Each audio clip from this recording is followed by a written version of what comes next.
Wih, apa nih istri dua dibahas? Keluntung pas aku ngerekam nih. Ngebahas istri dua. Curhat. Oh, Eka ditawarin istri kedua gitu. Jadi istri dua. Dodok lagi ngantuk. Oh senangnya. Udah selesai tuh Nop. Dari tadi itu aja kayak kerjain. Tanpa ngantuk Dodok. Santai ini ya bosnya tidak ada. Bosnya nggak ada. Bosnya lagi beli cimol ya. Apa cimol doang? Cimol dong atau Apa kepanjangan cimol, Pak? cilo? Aci di mall. Oh, masa? Cireng, aci digoreng. Enggak, cilo goreng. Hah? Cilo. Cilok, aci dicolok. Beneran, cilok tuh aci dicolok. Oh, yang dia disusut kaki. Yang bersih. Ih, layarnya berkarat. Dia harus berdoa, Apa didoain? biar layarnya nggak bergaris. Kan kalau bergaris Nggak tahu kalau berkarat. Kalau berkarat nggak dah ngerjain apa ya. Nggak kelihatan, nggak ditutup. Don't just book by gedebuk. Gedebuk suara sepatu kuda. lihat orang udah penampilan aja gitu. Masa baru lihat orang pakai bikini, ih nggak punya cewek gitu. Ya apa dibahas sih sebenarnya? Gitu. Banyak Iya. kayak gitu. Bikini sekarang dibahas. Mana aku waktu ini lihat Eka nggak pakai bikini, berarti tak benar dong. Kapan? Oh di Instagramnya Eka ya. Lihat IG-nya Eka. Di Instagramnya Eka ada bikini. Emang ada? Gimana? Kayak yang tadi bilang. Oh iya. Aku mau ngapain nih?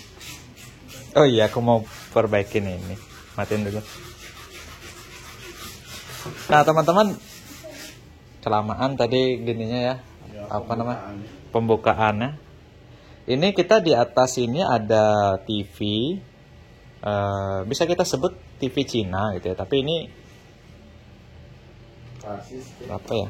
Enggak, kan orang nyebutnya gitu, TV Cina. Cuman ini tulisannya dibuat di Indonesia.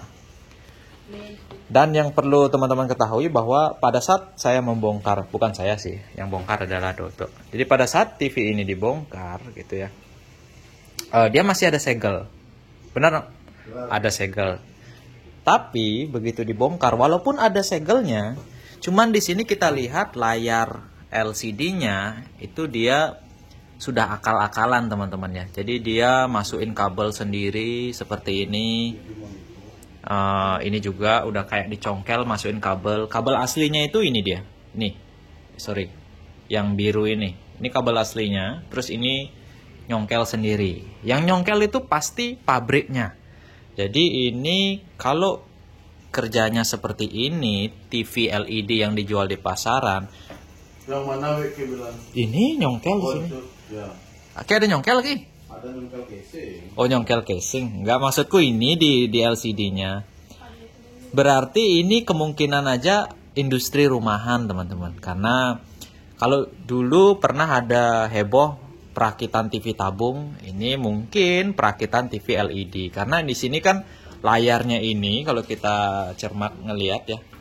Ini monitor, ini sebenarnya layar monitor yang dipasangin mesin TV universal. Ini mesin TV LED universal yang di pasaran itu harganya 200-an sampai dengan 300-an. Ada bahkan yang sudah TV digital gitu, teman-teman. Ini dia. Nah, ini TV-nya masalahnya adalah mati total. Dan di dalam sini cuma ada ini aja ya, power supply seperti ini. Power supply-nya driver backlight-nya langsung jadi satu di sini, dan mainboard universal seperti ini. Ini kalau teman-teman cari ya, misalkan punya monitor mati, mainboardnya mati, bisa diketik di Google mesin TV LED universal, maka muncul mesin seperti ini. Itu harganya 200 ribuan. teman-teman pasang ke monitor, jadi deh TV LED kayak gitu. Ini casingnya mungkin ada yang jual, saya nggak tahu. Yang jelas nggak mungkin dong pabrikan ini ada ganjel-ganjelannya untuk bikin layarnya pas di casingnya seperti itu ya. Nah masalahnya di sini kenapa dia mati total atau nggak menyala TV-nya? Tadi sudah saya tes dengan menggunakan avometer ini ya, GVDA, kita sudah pernah review, silahkan teman-teman cek. Di sini kalau kita ubah ke mode dioda ya, kita akan tes dioda. Nah ini seringkali kerusakan yang sama seperti ini. Ini diukur di bagian diodanya, itu diodanya short 0 teman-teman ya, di penyarah akhirnya. Jadi saya memutuskan untuk mencopot dioda ini dulu. Dan di sini kalau dilihat, mungkin kita akan suntikan tegangan untuk ngetes. Nanti kita akan coba. Saya cabut dulu diodanya ini. Nah teman-teman, kita lanjut. Tadi kita sudah cabut diodanya. Ternyata diodanya itu nggak jebol. Nah yang bikin kok nggak jebol, nggak short maksudnya. Nah yang bikin dia short tadi itu ternyata beban setelah dioda penyarahnya. Nah beban setelah dioda penyarahnya itu adalah 2 IC untuk driver backlightnya ya. Jadi kita sudah cabut 2 IC-nya dan sekarang udah nggak short lagi atau nggak konslet lagi. Nah itu kayaknya masuk akal karena di sini kan di awal video saya sudah katakan bahwa di sini backlightnya seperti akal-akalan ya. Ini ada, kalau teman-teman lihat, ini kabel aslinya yang ini. Mana? Gimana cara bilang? Ini dipotong ya. Terus kabel baru dimasukin ke dalam. Nah, kayak gitu. Ini juga gitu nih. Ini ada kabel aslinya dipotong, terus dimasukin kabel baru. Nah, saya nggak tahu ini asli dari pabriknya atau gimana. Yang jelas, tadi kondisi TV-nya masih kesegel. Dan ini TV model kayak gini baru pertama kali saya ketemu. Biasanya ada sih TV rakitan, cuman yang ukurannya lebih kecil. Cuman ini lumayan. Ini kayak 24 deh. Nah, gimana caranya ngatasin? Ini driver backlightnya sudah jebol, maksudnya short. Kita coba cek dulu backlightnya pakai backlight tester apakah nyala atau enggak gitu. Ambilin dong, tolong Kak. Backlight tester. Nah, ini teman-teman kita pakai alat backlight tester namanya untuk ngetes backlight TV nyala apa enggak. Ini tegangannya 300 tapi dia hah? Kerja sendiri itu maksudnya mau ngecek. Iya, nek kerja sendiri, tangan pegang kamera, tangan lagi setting. Malah pergi wanita. Iya. Dah, polisi India kayak emang no. Ini teman-teman, backlightnya masih nyala ya, dan tegangan backlightnya itu 7,8 volt ya. Kita coba yang lagi satu. Ini kan mati dia sekarang, udah ada cabut. Ini kita tes lagi. Yang ini ya, ini nyala, teman-teman bisa lihat ya. Saya cabut, dia mati. Jadi backlightnya nyala, yang rusak adalah driver backlightnya. Nah karena tegangannya 7,8, mungkin kita bisa akalin dia dengan menambahkan step down di sana untuk diatur ke tegangan 7,5 volt atau 7,8, nanti kita bisa atur. Untuk itu kita harus pastikan dulu tegangannya di sini. Kalau kita pasang dioda tadi, nanti tegangannya keluar. Saya mau pasang dulu. Enggak, kan ada. Dup.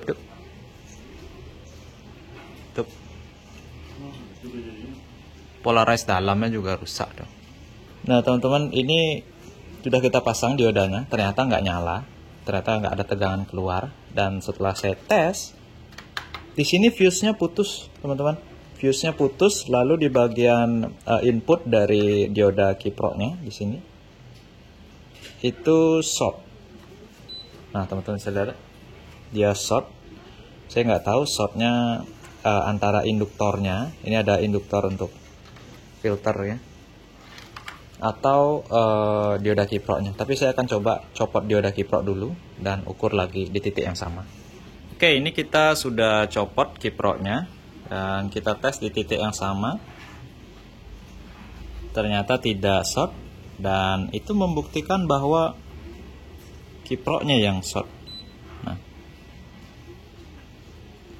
jadi kita harus ganti kiprok ini. Seandainya nanti kalau teman-teman ketemu kiprok model SMD seperti gini ya, kiproknya bisa diganti dengan dioda di rangkai bridge.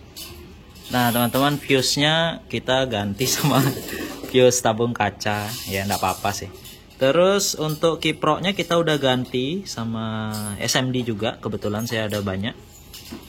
Dan sudah ada tegangan keluar dari dioda yang tadi. Nah, masalahnya sekarang kita harus mencari rangkaian pengganti dari ini ya, untuk driver backlightnya. Tadi karena tegangannya 7,8, saya kepikiran untuk masangin regulator switching step down dan disetting tegangannya untuk 7,8. Jadi kita paralel aja nanti.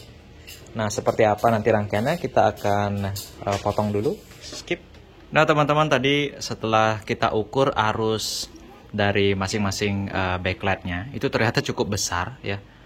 Jadi saya coba untuk mengakalinya dengan menggunakan resistor. Jadi sebagai pembatas arus biar nggak berlebihan dia. Power supply-nya juga kan kecil, makanya mungkin itu dia bikin jebol, short. Di sini jebol gitu ya, mungkin melebihi dari arus maksimal di sini. Karena juga backlight-nya kayaknya nggak standar gitu. Nah, di sini kita akan coba rangkai dulu layarnya dan lihat jangan-jangan mainboard-nya juga nggak berfungsi gitu ya. Saya rakit dulu deh. Ini saya singkirkan dulu. Dan untuk melihat arusnya, nanti kita akan nyalakan tidak dengan listrik dulu, kita gunakan power supply variabel dulu. Di sini kita udah jumper ya. Lalu power supply kita setel di 12 volt. Kita coba nyalakan. Backlight nyala. Nah, ini teman-teman bisa lihat di layarnya ternyata ada garis ya. Jadi layarnya rusak juga. Ini kayaknya gambarnya agak aneh, ini kabel fleksibel mungkin. Kabelnya LVDS-nya. Kita nggak tahu, kita coba utak-atik kabelnya. Oh ya, kabel bener. Jadi kalau kabelnya dipegang, ini dia bagus gambarnya, birunya bagus. Kalau dilepas, nih, nah dia kalau digoyang-goyangin gitu rusak. Ini udah bagus, cuman dia bergaris. Nah, tidak ada S sinyal. Kita lihat arus listriknya, ternyata 0,7. Jadi nggak sampai 1 ampere untuk menyalakan TV LED ini teman-teman ya. Nggak sampai 1 ampere di 12 volt. Jadi aman lah. Kalau power supply-nya sekecil ini. Kayaknya ini power supply 2 ampere mungkin. Ya. Jadi udah nyala, kita rakit, kita lepas dulu. Kita lepas dulu ini konektornya. Oke, udah. Kita matikan. Ini mungkin alasannya kenapa ada isolasi di sini gitu. Jadi isolasinya untuk megangin fleksibelnya gitu ya. Oh ya, tadi kan kita nggak ngecek nih, ternyata kapasitor tegangan tingginya ini sempat meledak nih, kembung gitu ya. Pasti ini berasap. Jadi kita harus ganti dulu ini, baru kita rakit gitu biar aman aja. Oke, stiker garansi yang saya katakan tuh yang ini ya. Jadi kita buka jebol ini, nggak tahu ini beneran stiker garansi apa enggak, tapi ini 2021 bulan 10, jadi belum ada setahun loh.